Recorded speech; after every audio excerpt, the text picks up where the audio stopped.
Good evening, everyone. My name is Odell Horn. I am the president of the North Georgia Conference United Methodist Men, and I want to thank you for joining us for this special event that we're having tonight with transforming congregations called Healing from Sexual Trauma. Garry Ingraham is the executive director of Transforming Congregations. He is also an executive director of the Love and Truth Network, a ministry that he and his wife Melissa formed several years ago to minister to people uh, on the topics of relational and sexual brokenness. Thank you, Garry, for coming back and ministering to us tonight. Yeah, thanks, Odell. Glad to be here. All right, Garry, the last time that we talked about sexuality in the church, hmm and we talked about relational and sexual brokenness and what the church needs to do to address problems that heterosexuals have related to sexual brokenness that the church has been really silent on. And one of the things that I noticed having worked in social services that when it comes to men, there 1 in 6 men, according to the Centers for Disease Control and Prevention, That's have been right. sexually abused or molested before they turned 18. hmm And the church really hasn't done anything about that. And so I asked that you return to come and talk to us about sexual and healing from sexual trauma. And so for the next 45 minutes to an hour, I want to engage you in that conversation so that we can minister to any men who may not be on this particular call, but may watch this video in the future as to what scripture has to say and how they can find healing from something that may have been not initiated on their part, but they may have been the victims of. Right. Right. So I'm going to turn this Absolutely. program over to you. Okay. All right. Sounds good. Thanks again, Odell. And thanks to anyone who's picking up this video and listening to it, watching it. And I hope the content here is helpful for you. The reality is trauma, of course, is just that. I mean, it's traumatic, it's painful. But sexual trauma, I think, it has a whole other kind of layer of pain and shame and just a variety of things that kind of encapsulate that phrase of sexual trauma. And one of the things I just want to really underscore is what you just shared, Odell, is the reality that the church, on this topic, has not done a great job historically of both ministering to those who have experienced sexual trauma, but frankly, it's doing much better these days. But for a long time, there wasn't even a thought of protection. There wasn't even a thought that there could possibly be a predator in our midst. And so the church was, in my opinion, the church was a target for people who were actually predators. And so again, when it comes to children's ministry, youth ministry, most churches now are doing background checks for their volunteers and workers and staff, and rightly so. And also just having policies in place that protect both young people as well as those that are working with young people. So it's high time for that, for sure. Now, of course, sexual abuse happens in many different places. One thing I do want to mention is that it is still a rampant issue in the church. Sexual abuse of children is a major issue within the church and within, unfortunately, many Christian homes. And for example, my sister-in-law, her name is Faith, and her story is public. She and my brother developed a ministry. I'm probably 8 or 10 years ago or so, called Speaking Truth in Love. And the reason they developed that ministry is because my sister-in-law had been sexually abused by her father, who is the pastor of the church, who is the chaplain of the hospital, chaplain of the fire station, well-known, gregarious person, well-known, well-loved in the community. And nobody had a clue that he was sexually abusing his daughter from the time she was, I think she was 10 years old, and until about the time that she was 18 or so, and maybe a little bit earlier than that. But of course, that absolutely had a massive impact on my sister-in-law. It's amazing, honestly, that she is as solid as she is, that she's a vital part of this ministry. But my point is that the ministry that they founded, called Speaking Truth in Love, is focused on exposing and ministering to the reality and those who have been victims of sexual abuse within the church. They're not focused anywhere else; it's within the church. So, and also, the other thing I would just note is that sexual abuse is not only happening within the Catholic Church. We hear all about the Catholic Church periodically because the Catholic Church is totally centralized. The fact that we have many, many different denominations, and of course, we're talking about the United Methodist Church, which is also centralized within itself. But the Protestant Church as a whole has some pretty massive issues when it comes to sexual abuse. And of course, the UMC is no exception to that. So what do we do? Let's just kind of drill down a little bit. I think that we as a church have to really take a serious look at sexual sin, sexual immorality. We talked about that last time. Well, that's what our ministry is about, in helping to navigate that. How do we develop environments that are safe and transformational? And the transformational part is very important.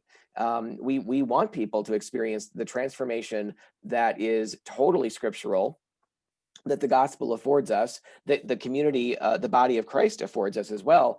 And but let's just drill down a little bit and look specifically at the topic that we're focused on tonight, which is really recovering from, healing from sexual trauma. And so this is a very it's a very important topic, but it's also a very important topic to understand when we as Christian helpers, when we as maybe disciple makers, maybe Christian leaders, or Christians that just we have maybe a spiritual gift of helps, or a spiritual gift of teaching, or what have you, but we're discipling. I mean, the normal Christian life is that we are disciple makers, that we ourselves have been discipled, that we continue to be discipled, but that we also are in turn discipling others. And I think one of the things that's really important when it comes to this topic, there's others too, but this topic for sure, I'd say other forms of trauma as well that would be maybe outside of the realm of sexual trauma. But certainly here, we need to recognize where, when we need to escalate, when we're walking with somebody who's experiencing the results, the fallout of sexual abuse, the fallout of sexual trauma, and recognize that as helpers, as brothers or sisters in Christ, we need to continue to walk with the person who is experiencing the pain, and maybe for the first time in their life. It might be 10 years after the trauma, it might be 20, 30, 50, 60 years after the trauma, but it's finally beginning to surface for a variety of reasons. And as it surfaces, it can totally catch us off guard, especially if we've known that person for a number of years and we've related them to them in a certain way, but something has happened in their life that that may be surfacing all of these issues, all of that pain, maybe triggering a lot of that. And we, in some ways, we might feel like we hardly know this person because of the way that they're kind of reacting, or the way that they're starting to live life, or the pain that they're experiencing that's leaking out of them.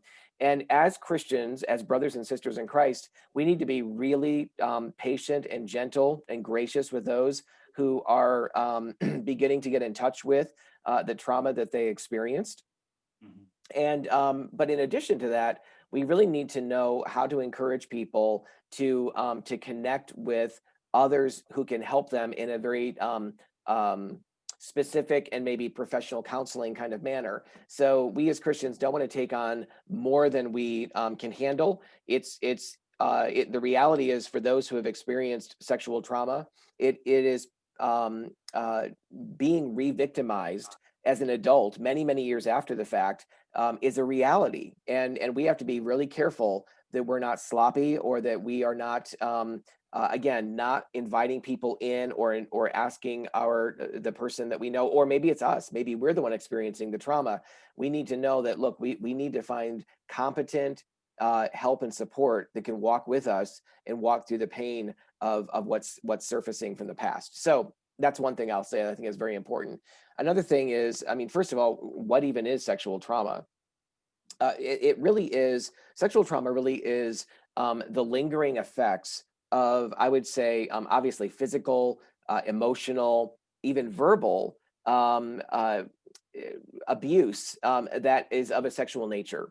And so it may involve rape, it may involve molestation. Oftentimes, we see those things as being, totally not just coerced, but forced upon. And of course, that would be true for rape, of course. But oftentimes, sexual abuse is true even when, or is a reality, even when we ourselves don't necessarily feel like, oh, it was something that was violent or something that was forced on me, and that can become really confusing. So there's a lot that again can be unpacked in the time that we have this evening. One of the things I really want to say is this is just going to be sort of the tip of the iceberg of what we're talking about here. There are volumes written on the topic. There are some just really important ways that we can lean into this topic through a variety of books and teachings that are out there now on the topic of sexual abuse, and also how to heal from sexual trauma. So, but as we are talking tonight, one of the things I want to also mention is what do we, and we're talking specifically for men. So Odell, you mentioned earlier a statistic that I also was going to include, which is that 1 in 6 boys, I mean, think about that. 1 in 6 boys by the time they reach the age of 18 will have been sexually abused. We oftentimes do not think about that in the male population, basically. Mhm. But the other statistic is for women, 1 in 4 women will have been abused by the time, girls will have been abused by the time she reaches 18 years of age. And so, but this tonight we're focusing mostly, on men. I mean, that's who we're talking to. And so, think about the fact though that 1 in 4 men walking around you, and again, you might be the 1 in 4 listening to this, has experienced sexual abuse. So let me just tell you quickly, if you want to hear more of my story, I shared more of that in the last meeting that we had where I was on with Odell. And so I'm not going to get into all that. But one of the things I'll just say is that at about the age of 5 or 6 years old, I was invited over to a friend's house where there were other older boys there, and pretty significantly older than me. And the reason they invited me over was because they knew their mom and dad weren't home and wouldn't be home for some time, but they knew where their dad's hardcore porn stash was. And so they brought those magazines out and began to flip page after page to me as a 5 or 6 year old. And it altered my life. I mean, I was already dealing with a lot of junk at that point, even at that early age, but that especially set in a lot of issues for me, set in a lot of shame, a lot of confusion, which is inherent really in sexual abuse, and part of the fallout of what we experience and the trauma of that. And so not only though did I see the magazine images and really confusing, but also the boys engaged in some homosexual behavior amongst themselves. I don't remember now if I was involved or just sort of present for that, but that also was, I mean, that was a severe, for me, that was some pretty severe behavior that definitely altered the trajectory of my life. That definitely set me on a path that was for years of time that led into all kinds of sexual addiction. It led into deep feelings of mistrust toward God, mistrust toward others. It led into certainly profound insecurities about myself, and it also led me to a place of kind of some extreme curiosity about having been sexualized at such an early age, extreme curiosity about sexual things. And so for me, I bent in that direction. And I also developed same-sex attraction, not because of that one event. Lots of boys experience or experiment sexually. I think it's always damaging. By the way, I don't think there's any such thing as good sexual experimentation as kids or even as adults. Sex was designed between one man and one woman within the context of a marital covenant. That's clear. Jesus affirms that in Matthew 19. And anything outside of that is actually quite damaging, which Paul discusses in great depth in 1 Corinthians 5, chapter 5 and chapter 6, and plenty of other places as well. So what are some of the fallouts of sexual abuse or the resulting trauma of that? I just want to go over a few things with you. So confusion, fear, I mentioned those for myself. I didn't mention fear, but fear was actually a big thing too. Shame, isolation. I mean, many of us, I mean, just think about the way, if you're listening to this, think about the way that you've lived your life. If you've experienced sexual trauma, or maybe your spouse has experienced sexual trauma, or you may have friends who you can't quite identify what might be going on with them. Now, the last thing we'd want is to encourage. We certainly would not encourage going out and labeling people as having had some sexual traumatic event because of the way that they're acting or behaving. But there are oftentimes themes. There are oftentimes ways that we react, and ways that we kind of build a support system around the broken areas of our lives. The reality is sexual trauma, it's like a bombed out building. I mean, we become in many ways vacant. We become and we become hyper vigilant about that no one can know. I've known people who have gone and talked to their parents or their mom or dad about what happened to them, typically their mom, about something that happened that so and so did. And I've had people tell me that their mother didn't believe them, that their parents didn't believe them, that others didn't believe them. I've heard of others who they did believe them. And these are many conversations I've had with people, that they were believed, but nothing was done about it.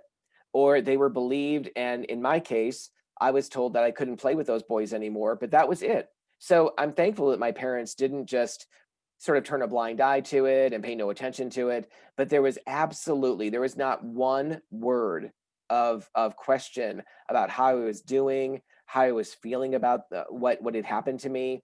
If I was anything, there was nothing. There was not at all. And so it was just the model in kind of in my home environment, in my church environment, is we just lift up the rug and we sweep all this crap underneath of there, and we just go on with life and act like it didn't happen. The problem is that we actually retain that trauma. There's a great book entitled "The Body Keeps a Score." That would actually be a helpful book that I'd recommend to you if you've experienced some sexual trauma, or you've experienced some of the resulting shutdown as a result of that, some of the symptoms. So not just fear and shame and isolation, but also there can be a reaction of asexuality, meaning that I want nothing to do with sex whatsoever. Like the way that I experienced sexual trauma, or an asexual event or multiple sexual events in my life where I was abused, can actually set in a lack of desire for anything sexual. I think that tends to be more true of women, not exclusively for sure, but the opposite can actually happen as well, where it's not asexuality that I'm feeling or that I lean toward, but it's actually sexual promiscuity. It actually is this really strong compulsion to act out the sexual event or other sexual events. And sometimes that is true for women as well, but I think that's oftentimes true for men. Is there is that sexual promiscuity, and that happens in early sexualization. And what's sad about that, and what I know was true for me, is that I spent so much of my childhood, my nearly, I'd say, obviously, I'm at 5 or 6 years old, the vast majority of my childhood was devoured in sexual fantasy, in trying to find pornography, in in chronic masturbation. And then the flip side of that was I hated myself for it. I utterly despised myself for it. And so there was this constant back and forth with no one to talk with and no one to talk to about it. There was this constant back and forth within my own being of all of these turbulent feelings of desires and cravings and self-hatred and insecurity. And so not only asexuality or sexual promiscuity, but I mean, part of sexual promiscuity could be porn addiction. That's oftentimes a reality for those of us who have just a strong compulsion to view and just take in copious amounts of pornography. And again, when we're looking at pornography, we're not doing that typically with anyone else. I mean, some people do, I know, but generally speaking, most of us are that have been caught up in pornography addiction, which is certainly also part of my story. That was all done in isolation, and again in shame and isolation, and really a part of that is also the result of the fear of rejection, the fear of more shaming. It's just it's kind of it's sort of an easy place to go to never be rejected, to never be told no, to and also just when we're feeling hungry, angry, lonely, tired, bored, or stressed, some of the primary triggers that can trigger us toward any kind of addiction, whether it's substance abuse or sexual addiction. When we're feeling those things, we can often use pornography or sexual promiscuity as a way of relieving those symptoms, those painful symptoms. And then also for me, and again, gender identity issues are very complex. And I certainly developed a really strong sense of same-sex attraction, identified as a gay man for a number of years, and used to work at a gay club as a bartender. I really embraced that way of life right out of Bible college. So, but having said that, obviously gender identity issues are not just, people don't just struggle with those because of sexual trauma. However, I know a number of guys that do experience same-sex attraction. And often our stories do have, not always, but often our stories do have a component of sexual abuse in our history, and sometimes pretty severe. And so that can be really confusing too, in terms of who am I as a man? I've had this other man come on to me. I've had an older man. I've had someone that could have been my father, or somebody who is, 5, 6 years old, somebody in their 20s, and I'm 13 or whatever.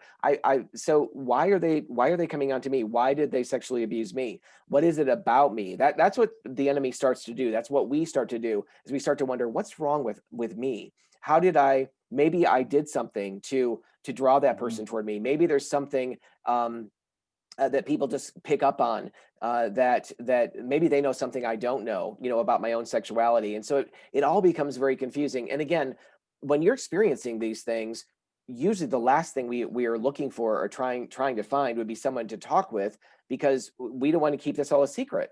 And so it's perfect ground for the enemy to get in and work and confuse and lead us into deeper and deeper sin and struggles. So another thing would be the mistrust of God. I mentioned that in my own story, but it's pretty difficult. What's interesting is my sister-in-law that I told you about, whose father was a pastor, the sexual abuse went on and on and on. She had to sit in the front row and listen to her father preach these messages week after week, and then sit beside him at the dinner table and then be sexually abused by him. And it was horrific. But what's remarkable, I've spent much of my life, I mean, early on, certainly blaming God, angry with God, hating God for a period of my life. And but she actually never did that. She knew that this was not God's fault. She knew at a very early age that God was sustaining her through all of this. And honestly, that's kind of a remarkable reaction. I haven't known many people that have had that reaction. It's a perfectly normal reaction for us to begin to mistrust God. It's not that God is not trustworthy, but we get confused again in our own heads when we have no one to talk with about this. And the enemy loves to do to us what he did to Eve, which is essentially convincing us God is holding out on you. God could have stopped this and he decided not to. So you really don't matter much to him. And so we start to develop, again, all of these feelings of mistrust toward God, of self-hatred, and tons of insecurity with ourselves. But we also start to mistrust others.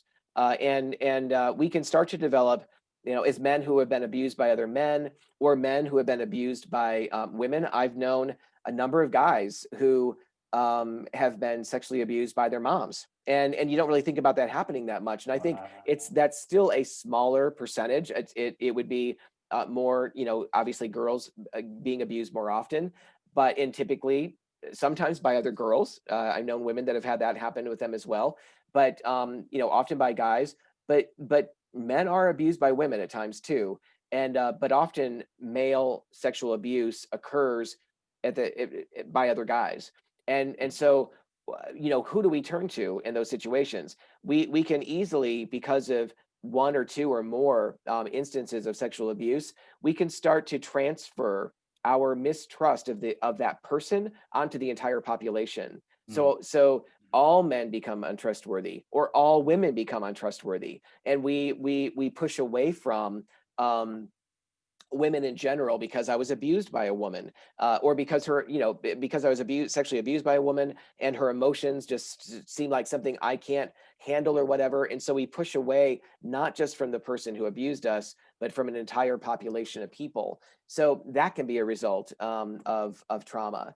And another thing I would say would be attachment issues. This is kind of the last. There, as you can tell, there are lots of ways we can react to sexual trauma.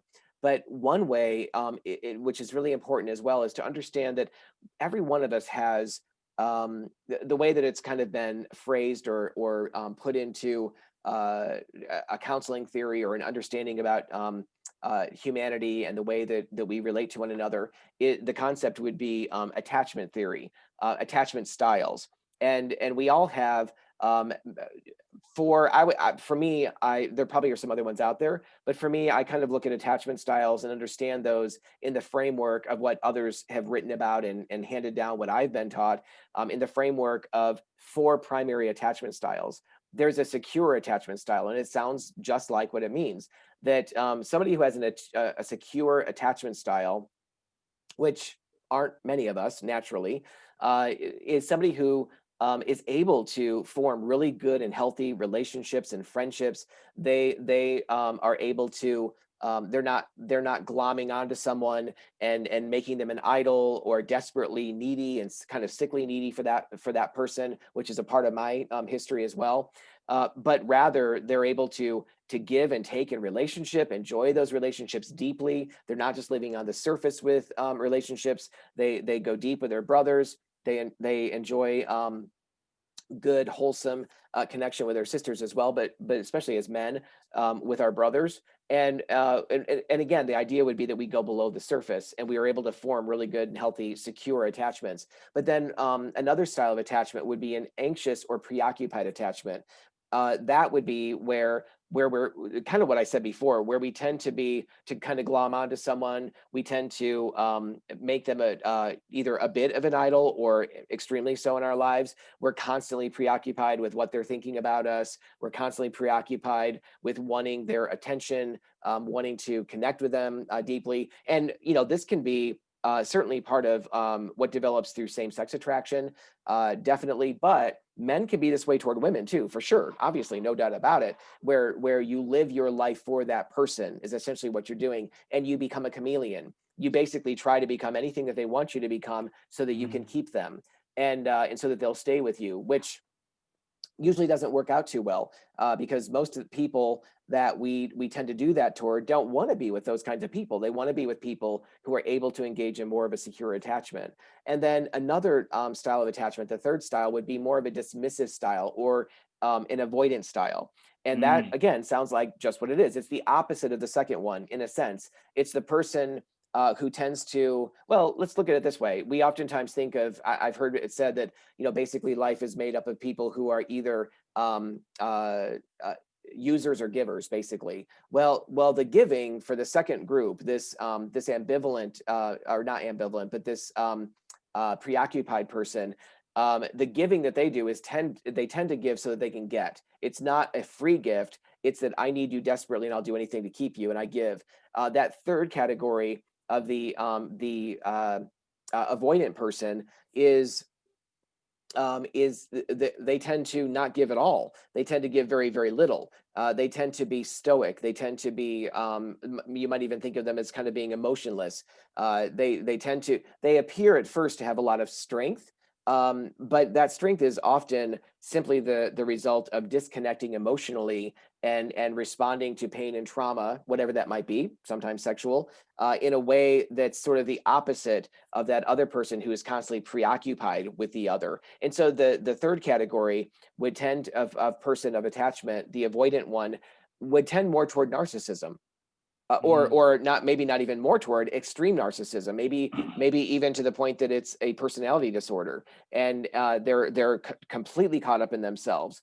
And then the fourth category of attachment style would be someone who tends to swing back and forth between those latter two, the second and the third ones.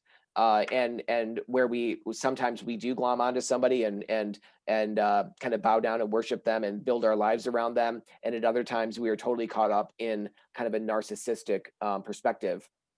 And so, having said all of that, um, because of the severity of sexual trauma, sexual abuse, you can begin to see, and the way that we respond and we react to it, understandably so, we can allow into our lives some really ultimately unhealthy ways of coping. And yet, when we're kids, we're just trying to get through life. Hmm. When we're kids, we're just trying to survive. Hmm. We don't know, what to do about the trauma that's happening to us. We don't know, especially if it's happening within our own home, and maybe it's an older sibling, or maybe it's a cousin, or the neighbor, or whatever. We don't know what to do with those things oftentimes, and so we can disconnect from ourselves. We can begin to kind of live a split off life. I've known some people that have literally disassociated from. I don't necessarily think that they would be, and again, I'm not a counselor, licensed counselor, that they would be diagnosed as disassociative in a clinical sense, or multiple personality disorder, that kind of thing. But they had disassociated. The pain was so severe that they disassociated from the memories of it. And in some cases, I've known people that have had sexual abuse after sexual abuse by multiple people, and many times over. And they certainly know of many memories. They remember many things, but new memories keep coming up. And as they get healed from one area, they that there's another memory that surfaces. And so that can be, obviously, that's a massive issue, and that's the kind of thing I would say for sure it needs to be brought into a professional counseling situation, ideally professional Christian counseling, with somebody who has some really good trauma related training and experience. So let me just pause there for a moment. Odell, I know I've just kind of said a lot. Hmm. There's more that what I want to share also is I want to get to the healing side of this, but I wanted to lay down, before talking about the healing, I want to lay down put down some of the realities of the symptoms that people can be experiencing. And of course, there's many others. You might even think of some. I'd love to hear those. But symptoms that people can be experiencing because of the sexual abuse that happened and the trauma that they're now experiencing, maybe even many years or even decades later. Hmm. Is there anything on your mind by way of question about that, or other thoughts? No, this is a good place. I want to ask, we're talking to Garry Ingraham of Transforming Congregations on the topic of healing from sexual trauma. We're actually going to take a break. And then when we come back, Garry, 5 minute break, when we come back, we are going to get into the healing part. I do have some questions. One you mentioned was about re-victimizing as an adult. I want to get some more clarity on that. And then also, there was another question, and on the other side of the break, we'll pick it up.